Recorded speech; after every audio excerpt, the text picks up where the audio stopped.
Al-Qaumi TV, bustani ya elimu na maarifa.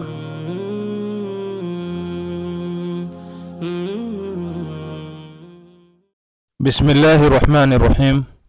Alhamdulillah wassalatu wassalamu ala rasulillah wa ala alihi wa sahbihi wa man wala, amma ba'du.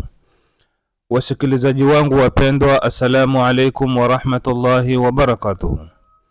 Leo siku ya Jumamosi, tarehe 3 ya mwezi wa 5 mwaka 2025, tuingia katika sehemu ya 9 ya mazungumzo yetu yanayoenda kwa anwani ijue mahakama ya kadhi. Katika sehemu ya 8 nilizungumzia kuhusu uamuzi unaotolewa na kadhi baada ya kuisikiliza kesi. Pia nilizungumzia kuhusu haki ya kukata rufaa kwa mtu ambaye hakuridhishwa na uamuzi wa kadhi. Na pia nikagusia kuhusu ni nini afanye mtu ambaye ameshinda kesi, kadhi ametoa amri zitekelezwe, lakini mtu anayefaa kutekeleza amri kama hizo amekataa kuzitekeleza. Katika sehemu hii ya 9 nitazungumzia kuhusu utaratibu wa kufuata ili mtu aweze kuleta kesi za ndoa kotini. Kesi za ndoa ni marriage cases. Kwanza kabisa, mimi nitazigawanya kesi hizi sehemu 3. Sehemu ya kwanza ni kesi ambayo binti amepata mchumba, anataka kuolewa, lakini wali wake amekataa kutoa idhni ya ndoa yake. Sehemu ya pili ni pale ndoa inapofungwa bila ya idhni ya wali. Sehemu ya 3 ni pale binti ambaye amesilimu na wazazi wake wote sio Waislamu, amepata mchumba, anataka kuolewa, lakini hana wali wa kumtolea idhni. Nikianza na sehemu ya kwanza, iwapo binti amepata mchumba lakini wali wake hataki na amekataa kutoa idhni ya ndoa yake, utaratibu wa kufuata ni kwamba binti huyu atakuja kotini, afungue kesi, amshtaki wali wake na aombe mahakama imlazimishe wali huyo atoe idhni, na wali akikataa, basi kadhi achukue jukumu la wilaya na pia jukumu la kufungisha ndoa hiyo. Wali anapopelekewa makaratasi ya kesi, atapatiwa muda wa kujibu malalamishi hayo, na baada ya kuweka majibu, kesi itasikilizwa. Lakini kabla ya kusikilizwa, kadhi anaweza kuipeleka kesi hii katika meza ya sulhu, yani kuipeleka kwa mediation. Sulhu ikipatikana, alhamdulillah, hapo itakuwa kesi imekwisha. Lakini sulhu ikikosekana, basi kadhi ataendelea kuisikiliza kesi hiyo, na mwisho akiona ya kwamba wali yuko na sababu za msingi za yeye kukataa kutoa idhni ya ndoa ya binti wake, basi kadhi ataitupilia mbali kesi hiyo na kumwamuru binti afuate masharti ama amri za babake. Lakini kadhi akiona ya kwamba wali hana sababu zozote za msingi za yeye kukataa kutoa idhni ya ndoa ya binti yake, basi hapo kadhi atamwamrisha wali huyo atoe idhni ili ndoa ifungwe. Wali akikataa, kadhi atatoa idhni ya ndoa hiyo na pia ataifungisha, ama atamuwakilisha shekhe yoyote mwingine afungishe ndoa hiyo. Sehemu ya pili ni pale binti anapoolewa bila ya idhni ya wali wake.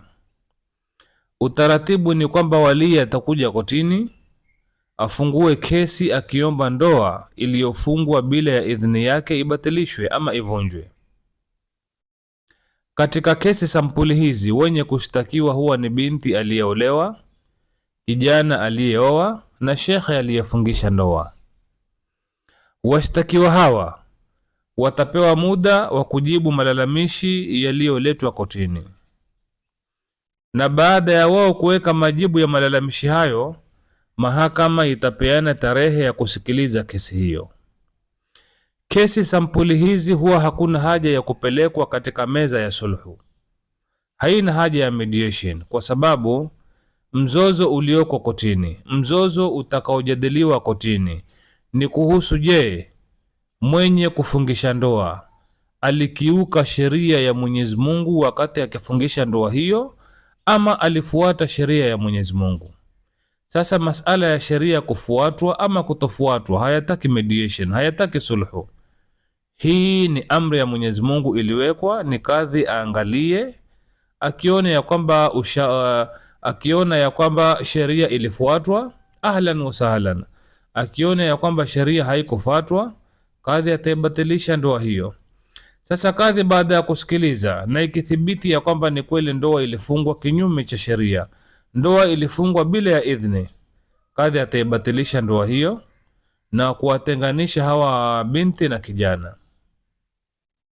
Sehemu ya tatu ni pale binti ambaye kwamba amesilimu, watu wake wote sio Waislamu. Binti kama huyu akipata mchumba wa kumuoa, itamlazimu aende kotini kwa kadhi, afanye ombi ama afanye application, amuombe kadhi awe walii katika ndoa yake. Miongoni mwa stakabadhi ambazo huyu binti atatakiwa kuziweka kotini ni pamoja na fotokopi ya kitambulisho chake, cheti chake cha kusilimu na affidavit. Affidavit huwa ni kiapo, affidavit inayotilia nguvu kusilimu kwake. Kadhi anapoisikiliza kesi hii na anapokinai ya kwamba ni kweli huyu binti watu wake wote sio Waislamu, basi kadhi atabeba jukumu la wilaya na kufungisha ndoa hiyo ama kumwakilisha mtu mwingine aifungishe. Ni uzuri kwa mwenye kufunga ndoa ya binti kama huyu awahusishe wazazi ambao sio Waislamu, ili wazazi wa binti nao washuhudie ndoa ya binti yao. Sio vyema kuwapuuza wazazi ili tu kwa sababu sio Waislamu.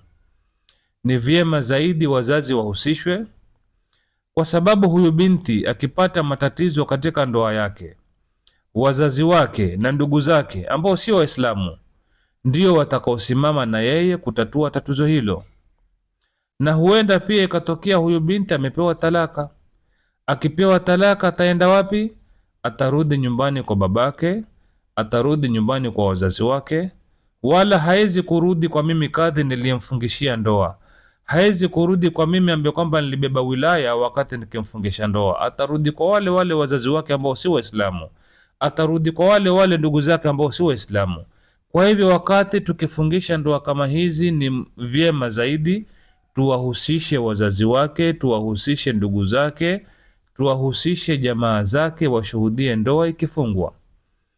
Kwa leo nitakomea hapa, na siku ya Jumanne inshallah itawajilia sehemu ya 10 ya mazungumzo yetu, na hapo nitazungumzia kuhusu utaratibu wa kusajili ndoa na talaka, yani marriage and divorce registration.